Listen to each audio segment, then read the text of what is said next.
League 0 Round 2, the Monza meltdown that defied all expectations. Monza, the temple of speed, a place where legends are forged and egos are shattered. It's where engines roar, tyres screech, and apparently, where some drivers forget how to read the rulebook. Welcome to Round 2 of League 0, where the only thing more chaotic than the racing is the Discord chat afterward. As the grid lined up under the Italian sun, tensions were high and attention spans were low. Raymond Aguilar, fresh off his last victory, was eyeing another triumph. Nick Peterson, parked beside him, had other ideas. And somewhere in the back, Michael Fairchild was probably reminding everyone, again, to practice their starts. Spoiler alert, they didn't. When the lights went out, it wasn't so much a race start as it was a reenactment of the running of the bulls. If the bulls were caffeinated and the streets of Pamplona were narrower.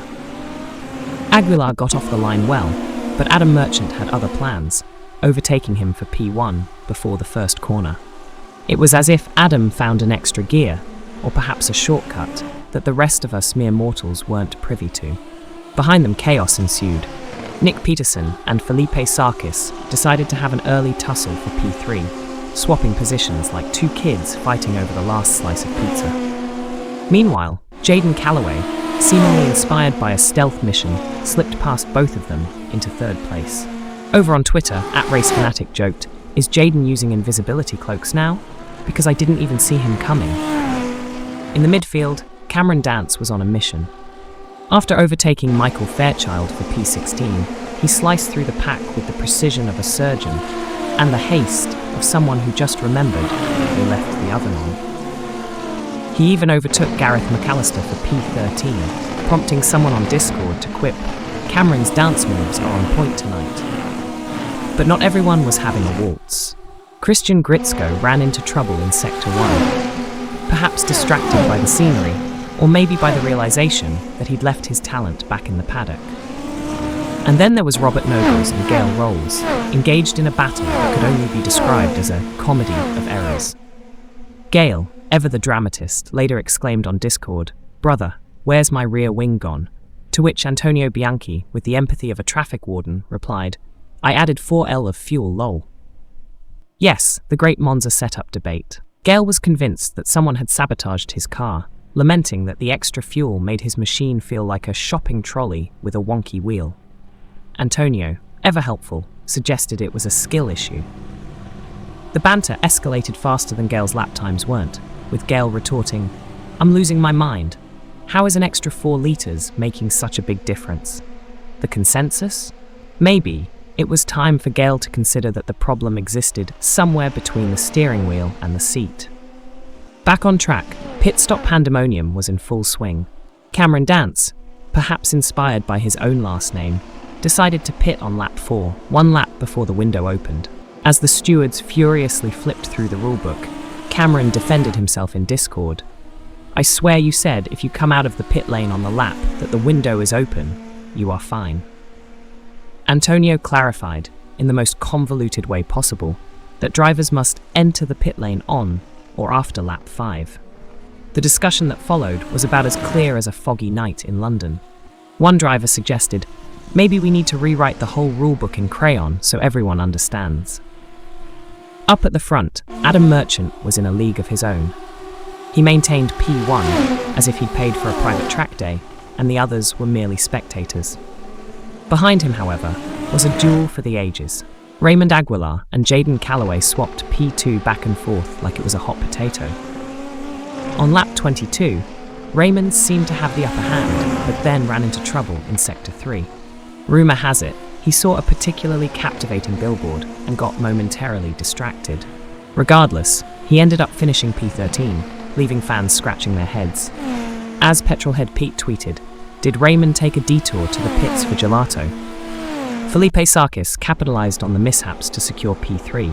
A solid drive from Felipe, who managed to stay out of trouble and, more importantly, off the Discord drama. Speaking of which, Michael Fairchild was notably quiet during the race.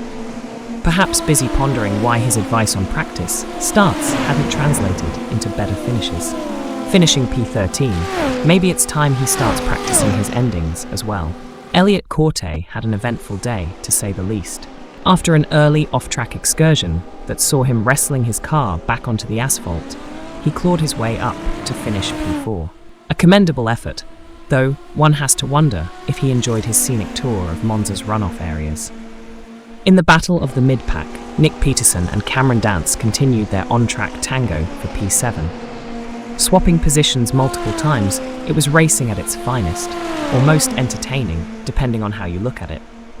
Over on Instagram, Nick vs Cameron started trending, with memes of them depicted as dueling banjos.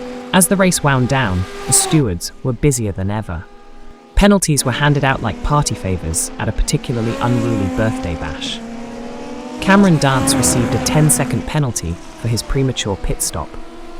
The debate over pit stop regulations continued post-race, with someone suggesting the only thing more confusing than these rules is quantum mechanics. In the end, the checkered flag fell for Adam Merchant, who drove a flawless race, or at least managed to stay out of everyone else's shenanigans. Jaden Calloway took P2, undoubtedly pleased with his performance, and Felipe Sarkis rounded out the podium, probably still wondering how he ended up there. Delmas Leo secured P5, quietly consistent amid the chaos. As for the rest, well, they provided enough entertainment to last until the next round. Gail Rolls finished P7, perhaps still searching for his missing rear wing. On Discord, he mused, "Can't wait for half the field to be taken out by a front wing on the straight," to which everyone collectively held their breath. Post-race, the Discord server was abuzz. Discussions ranged from pit stop regulations to speculations about future iRacing updates.